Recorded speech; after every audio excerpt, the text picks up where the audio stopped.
Personally, I'm not afraid of a robot uprising. The benefits far outweigh the threats. Daniel H. Wilson. Shakey's really the great-grandfather of things like self-driving cars and even military drones. The hardware was really pretty primitive. Imagine building a robot that thinks for itself, only to realize that it has a mind of its own in all the wrong ways. That happened in the late 1960s when a team of ambitious scientists at the Stanford Research Institute decided to create one of the world's first artificially intelligent robots, Shakey. This was nothing like those sleek machines you see in sci-fi movies. Instead, it was a tall, boxy contraption on wheels with a camera for eyes, a bulky frame, and a tendency to get a little strange. Shakey wasn't just any robot. It would plan, reason, and even make decisions, all revolutionary traits at the time. The scientists gave Shakey a simple task: to travel around its environment, avoid obstacles, and complete small goals. But Shakey had an unexpected quirk. Whenever it encountered the tiniest obstacle, a chair leg, it didn't just dodge it and carry on. No, Shakey would think long and hard, crunching numbers in its artificial mind, and then often as not, come up with the most elaborate winding routine imaginable. The researchers once asked Shakey to retrieve a small box across the room. Simple, right? Shakey stared down the room as if a robot could stare and began its lengthy internal calculations.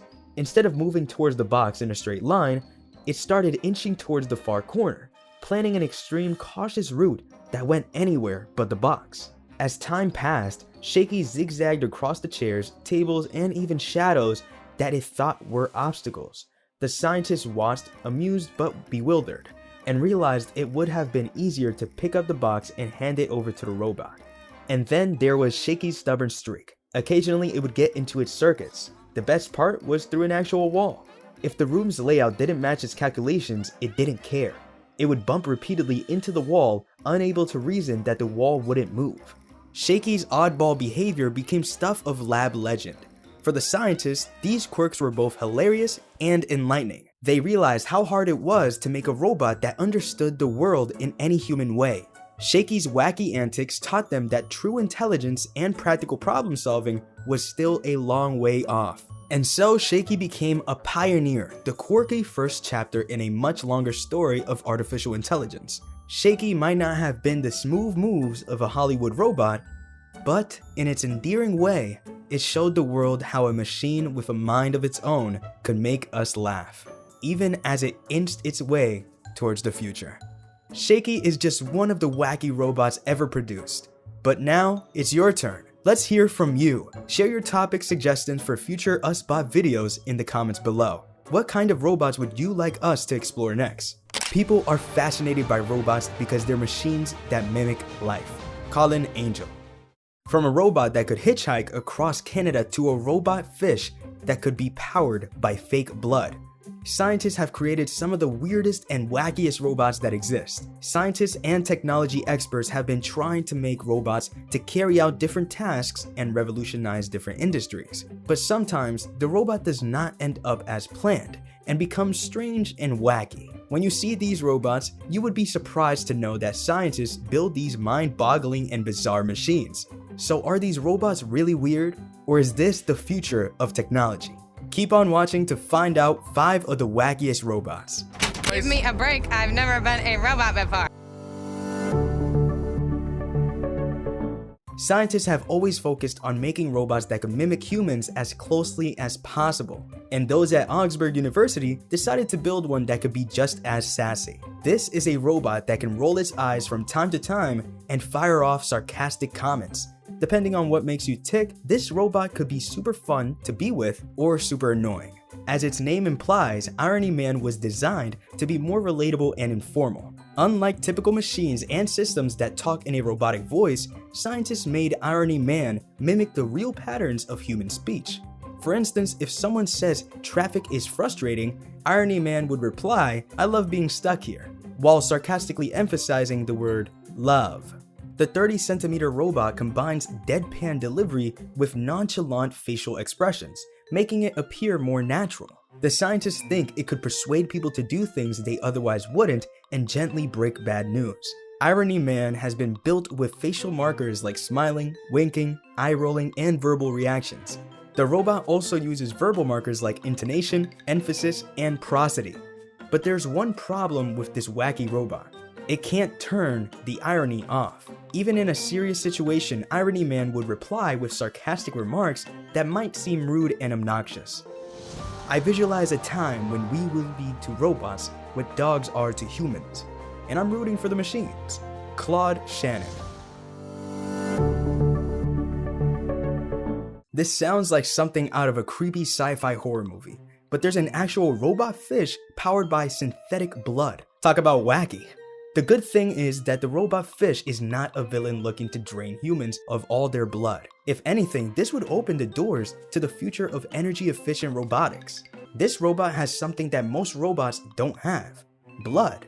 The robot was designed by engineers at Cornell University and the University of Pennsylvania to mimic a human circulatory system. A lionfish inspired its design and can swim up to 36 hours straight without needing a charge. But how does it charge? Well, that's when it gets interesting. The robotic silicone lionfish is filled with battery fluid, which the scientists call robot blood. This fake blood pumps from the dorsal spines into the pectoral fin, moving the fins outward. It pumps blood from one side of the tail to the other, creating a swimming motion. Another interesting fact is that the robotic lionfish's batteries are more autonomous. The fish does not require heavy batteries and can last long. This technology can lead to longer lasting batteries for other robots. Scientists plan to use this robotic fish for deep sea exploration. Or if there are similar robots, they could perform search and rescue missions without dying for up to 36 hours. Looks like a walking marshmallow. No offense. I am a robot. I cannot be offended. Have you ever heard about a robot that could smoke cigarettes? There's probably no robot as wacky as this, also called Elektro, the Model Man. It was a voice-controlled robot that could smoke cigarettes and was a star attraction at the 1936 New York World's Fair. This was a massive robot for its time, up to 7 feet tall and weighing 265 pounds. It was a humanoid with an aluminum skin over steel frame. It was probably more lifelike than any other robot of its time. It could walk, talk, count, move its head and arms, sing, blow up balloons, and even stranger, smoke cigarettes. Built by Westinghouse Electric Corporation in Mansfield, the robot took voice commands through a telephone handset connected to its chest. It was so remarkable that it went on a cross-country tour as a promotional tool. And then when it reappeared in 1940, it was with Sparko the dog. Sparko the dog was the first ever robotic pet, which was also built by Westinghouse in 1940. It was built as a companion for Elektro and could bark, sit up on its hind legs, wag its tail, and turn its head. It could even bark. The last sighting of Sparko was in California in 1957. Many people have been wondering what happened to this wacky robot. Well, legend says that the dog wandered out of an open door of the lab and was suddenly hit by a car, forever destroyed. The great mystery is why robots come off so well in science fiction films when the human characters are so astoundingly wooden. John Podhoretz. Did you ever think that a robot could hitchhike? Well, that's what these Canadian professors wanted to find out in 2013. David Harris Smith and Frank Zeller created the HitchBot as a social experiment to see if robots could trust humans.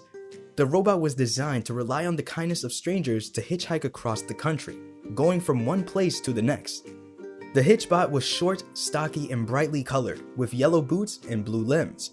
The materials it was made with were pretty unorthodox, making it a pretty wacky robot. After all, how many robots are made with pool noodles, Wellington boots, solar panels, an old bucket, and rubber gloves? A computerized brain powered it. The entire world was excited about the HitchBot, especially since it took photos of its surroundings every 20 minutes and documented its travels on Twitter, Facebook, and Instagram. The wacky robot was charming and goofy, with a childlike LED face and a permanent smile. The HitchBot would ask people for rides and also chat with them about its adventures. It traveled around Canada and became a celebrity. Since it had so much success in Canada, the creators decided it was time to send the robot worldwide. It was sent to Germany, the Netherlands, and the United States. Unfortunately, things took a strange turn in the United States in 2015, just as it started its journey in Philadelphia. The HitchBot was vandalized and destroyed. I don't mean to sound superior, but I hate the company of robots. That's not the end of this list. There are even wackier robots, although none might beat the Tomatan. This is a tomato-shaped robot that would feed you tomatoes as you run. Why would you need this kind of robot? Well, it's unsure. The Tomatan was created as a promotional stunt for the Tokyo Marathon in 2014. It would sit on a runner's shoulders, feeding them tomatoes while they ran. Meiwa Denki, an art collective, and Kagome, a Japanese tomato producer, developed it. This marketing stunt was meant to remind people that tomatoes are a great source of nutrients. As you can imagine, a robot that stays on the shoulders is not very practical. Instead, the creators focused on its visual design. The chute of the robot could hold up to 6 tomatoes, and whenever a runner squeezed his feet, it grabbed one and put it in their mouth. I just want the future to happen faster. I can't imagine the future without robots. So, what do you think about these wacky robots? Is this the future of robotics? Let us hear your thoughts in the comments below. Don't forget to like, share, and subscribe to our channel for more captivating and fascinating content. Thank you for watching, and we'll see you next time.